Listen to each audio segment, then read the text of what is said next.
అతిపెద్ద ఎడారిగా గుర్తింపు పొందిన సహారాలో పెనుమార్పులు చోటు చేసుకున్నాయి.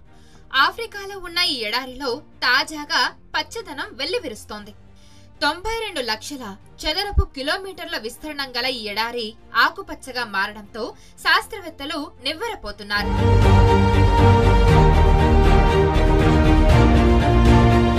ఇసుక, రాతి పొరలతో నిండి అధిక ఉష్ణోగ్రతలు నమోదయ్యే విశాల భూభాగాలే ఎడారులు. పచ్చదనం లేని నిస్సార భూములను ఎడారులుగా పిలుస్తారు. ఋతువులు లేని, వర్షాలు కురవని, మానవ నివాసానికి అనుకూలత లేని నిస్సార భూభాగాలను ఉష్ణమండల ఎడారులు అంటారు. భూ ఉపరితల విస్తరణంపై 14% వరకు ఎడారులు విస్తరించినట్టు అంచనా. ఏడాది అంతా అత్యధిక ఉష్ణోగ్రత, అతి తక్కువ వర్షపాతం కలిగి మందమైన ఇసుక పొరతో నిండిన సహారా ఎడారిలో తాజాగా తడి ప్రవాహాలు విస్తరించడం పలువురిని ఆశ్చర్యపరుస్తోంది.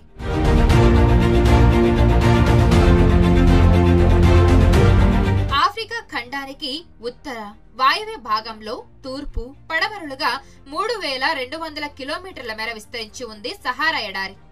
Mauritania, Mali, Niger, Chad, Sudan, Morocco, Tunisia, Algeria, Libya, Egypt, Ethiopia, Eritrea, Somalia దేశాలకు అనుకోని సహారా ఎడారి విస్తరించి ఉంది.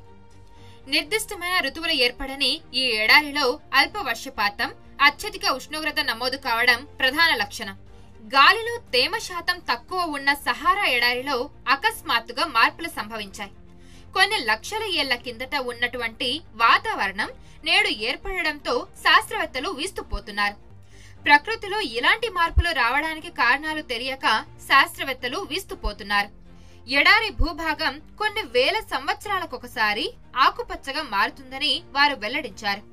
ఇక్కడ నీటిపై ఆధారపడే జీవులు, నదులు, సరస్సులు తాజాగా ప్రత్యక్షమవుతాయని నేచర్ కమ్యూనికేషన్స్ చేపట్టిన ఒక అధ్యయనంలో వెల్లడించింది. సహారా ఎడారిలో తాజాగా తడి కాలాలు వచ్చాయని తెలియజేసింది. ఈ ఎడారికి సూర్యుని చుట్టూ తిరిగే భూమి కక్ష ఎలాంటి పాత్ర పోషించిందో అందులో వివరించింది.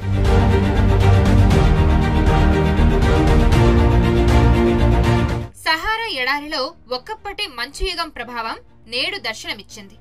ఇదే అంశాన్ని బ్రిస్టల్, హెల్సింకి విశ్వవిద్యాలయ వాతావరణ శాస్త్రవేత్త ఎడ్వర్డ్ ఆర్మ్స్ట్రాంగ్ వెల్లడించారు. సహారా ఎడారిని సవన్నా లేదా ఫారెస్ట్ గా మార్చే ప్రక్రియ అనేది భూమిపై ఉండే పర్యావరణ మార్పుల్లో ఒకటని ఆయన తెలియజేశారు. ఆఫ్రికాలోని క్లైమేట్ మోడలింగ్ అధ్యయనం ద్వారా ఈ మార్పులను శాస్త్రవేత్తలు గుర్తించారు. సూర్యుని చుట్టూ ఉన్న భూమి కక్షలోని ప్రెసిషన్ ప్రక్రియ ద్వారా ఎడారి పచ్చదనంగా మారిందని క్లైమేట్ మోడలింగ్ అధ్యయనం వెల్లడించింది.